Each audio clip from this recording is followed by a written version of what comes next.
Aujourd'hui, on va continuer notre premier cycle sur le dessin et après avoir défini ce qu'il n'était pas, on va tenter d'expliquer au mieux ce qu'il serait afin d'établir des pistes pour une définition qui tiendrait enfin la route. Parce qu'une définition claire et précise, perso, j'en ai jamais trouvé. Plein d'éléments disparates à droite à gauche qui semblent justes, mais sans jamais former un tout cohérent, ça ouais, pas de souci. Mais en fait, c'est un peu ça le souci, ça rend les tentatives de définition du dessin super confuses. T'as juste à aller checker la page Wikipédia pour t'en rendre compte. En gros, tu retombes toujours sur le fait que le dessin, ça peut être plein de choses, ce qui est vrai, et donc participe plus à créer un bordel sans nom qu'à éclaircir la situation. Et en même temps, définir de manière concise quelque chose d'aussi essentiel, fondamental, complexe et simple à la fois, c'est sûr que ça allait pas être du gâteau, mais tranquille, on va essayer quand même.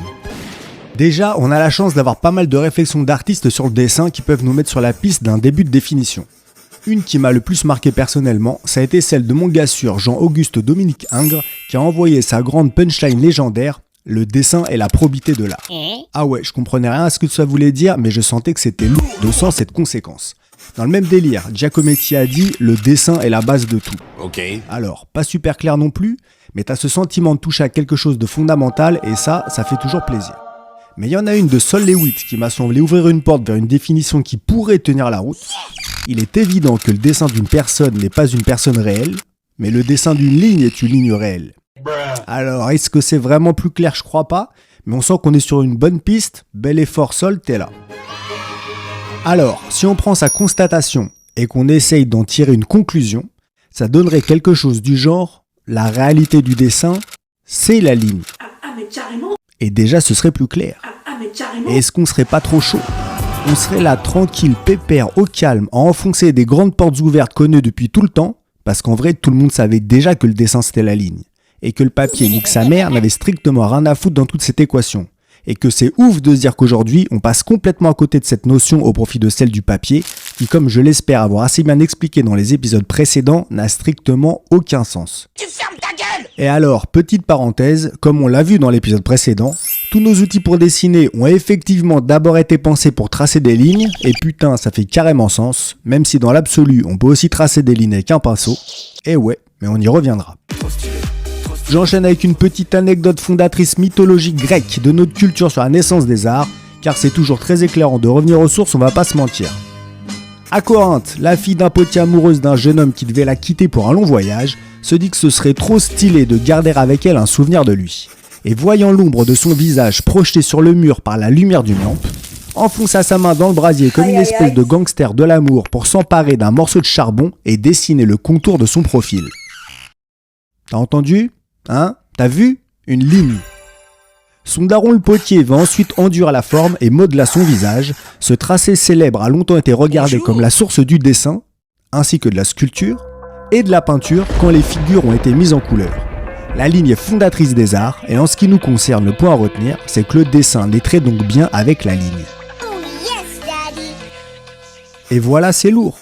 Petit travail de recherche, lecture, réflexion, et au final, ça nous aura pas pris longtemps pour retomber sur une notion essentielle que tout le monde connaissait déjà, et qui va enfin nous permettre d'y voir plus clair dans tout ce bordel. Le dessin, c'est la ligne. Attends, le dessin, c'est la ligne? Ah bah non, en fait, c'est pas spécialement plus clair. Ça reste même carrément vague. Et nous, vas-y, c'est bon, en fait, on en a ras le cul d'être dans le brouillard. Parce que quand tu regardes une ligne tracée sur un bout de papier, tu te dis pas que tu regardes un dessin. Ah ouais, il va en falloir un peu plus pour en arriver à un dessin.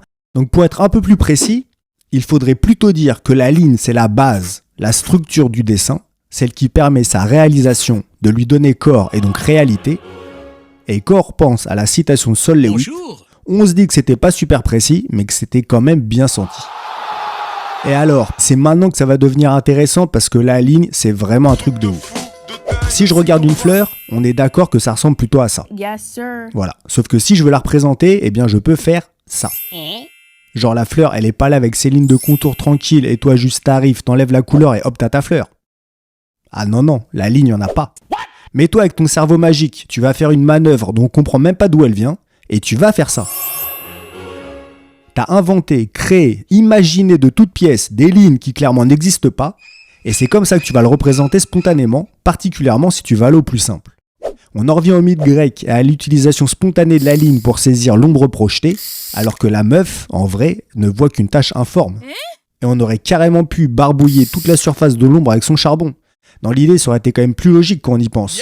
Mais non, la meuf décide unilatéralement de tracer une ligne et de s'en battre les steaks qu'elle voit une masse. Bon les couilles frère. Et que ce soit elle et son ombre, ou nous et notre fleur, je me fais cette réflexion que c'est quand même un truc de ouf qu'on soit là à inventer des lignes qui n'existent pas, à créer dans notre esprit une représentation abstraite, intellectuelle qui dans notre tête sera toujours construite en ligne. Alors moi ce que je me dis c'est quoi ? Écoute bien. Notre perception se base sur les formes et les couleurs, mais notre conception se base sur la ligne.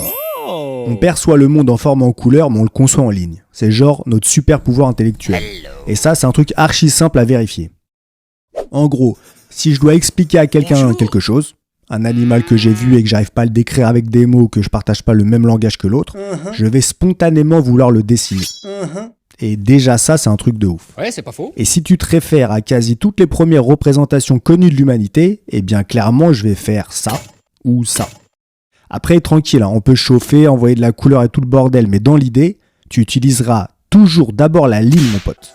Eh bien ça, c'est le grand délire entre perception et conception, une de nos grandes qualités intellectuelles dont nous soyons les seuls capables apparemment, qui nous permet de repenser ce que nous percevons, de le concevoir d'une autre manière, plus simple, plus efficace, plus synthétique, afin de traduire le réel dans un langage très particulier qui se construit naturellement grâce à la ligne. Et c'est pour ça que spontanément on va vouloir le dessiner. C'était déjà le cas il y a 30 000 ans, et il s'avère que c'est toujours le cas aujourd'hui. Et alors ça m'a amené une réflexion que je trouve pas mal, et qui expliquerait ce truc de ouf. La ligne serait notre premier outil conceptuel, mais aussi notre premier outil tout court. Je m'explique. Il y a une phrase qui déchire qui dit « Tous les outils que nous avons inventés sont des prolongements de notre main ».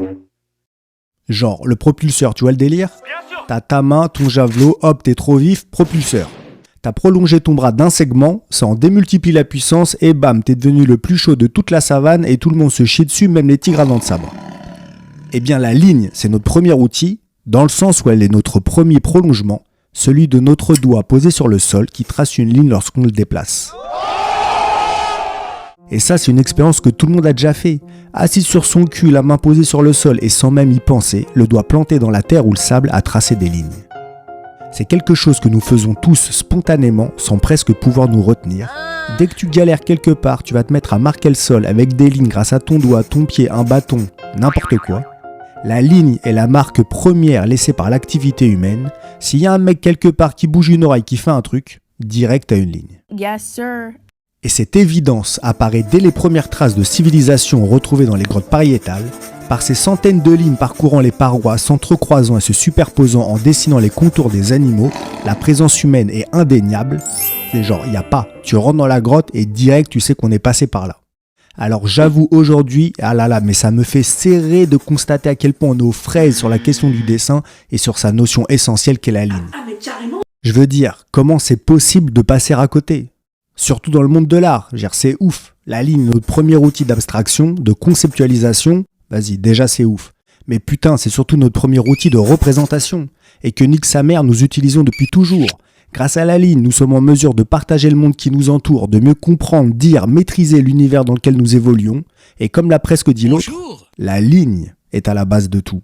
Elle est le socle de toutes les civilisations, pour une raison très très simple. C'est elle qui sert de base à tous les systèmes de représentation. Des grottes pariétales en passant par les hiéroglyphes, les scènes sur les vases de la Grèce antique, les géoglyphes de Nazca, les idéogrammes, les lignes de fuite de la perspective centrale, la formule E égale MC2, les mathématiques, vas-y sa grand-mère pour représenter l'invisible de la physique, tu utilises la ligne. C'est encore la ligne qui permet la modélisation 3D. Dans un délire un peu plus méta, c'est la ligne de code qui génère les couleurs de nos écrans. C'est elle qui sera utilisée pour illustrer la plaque de Pionnier, envoyée dans l'espace dans l'espoir de faire comprendre ce qu'est la race humaine, la planète Terre et sa position dans l'univers. Non mais t'imagines la radicalité du propos ? Ah ouais, les mecs, ils sont allés à l'essentiel. Une plaque de métal comme support, hein, pas de papier, 2-3 dessins tout pétés à la ligne et bah rien d'autre. Rien que ça te dit combien la ligne est essentielle, vas-y, centrale dans notre conception des choses. Sans elle, pas de carte ni de plan, pas d'architecture, sans architecture, pas de bâtiment, pas de ville, pas de temple, des croyances, mais pas de religion, sans ligne, pas de civilisation, tout simplement. T'as trouvé que j'envoyais du lourd ? Merci. Mais tu sais ce qui est encore plus lourd ? c'est de claquer 100 balles par mois comme un gros gangster de l'art et de faire ton grand mécène en finançant cette chaîne qui, j'espère, apporte un peu de lumière dans tout ce bordel. Et en retour, tu ramasses une peinture archi stylée. Tout ça, ça se passe sur Tipeee, t'as le lien en description. Je vous disais que la ligne est à la base de tous les systèmes de représentation. Eh bien, c'est elle aussi qui est à la base de toutes les formes d'écriture. Qu'elle soit idéographique, phonétique, mathématique, scientifique, musicale ou picturale, elle est au cœur de tous les langages écrits. Et dans notre prochain épisode, qui sera la conclusion de ce premier cycle sur le dessin, on va découvrir le lien entre système de représentation et système d'écriture, et on va envoyer une grande définition claire et cohérente qui nous permettra peut-être enfin de mieux le concevoir. Sa grand-mère, j'ai hâte.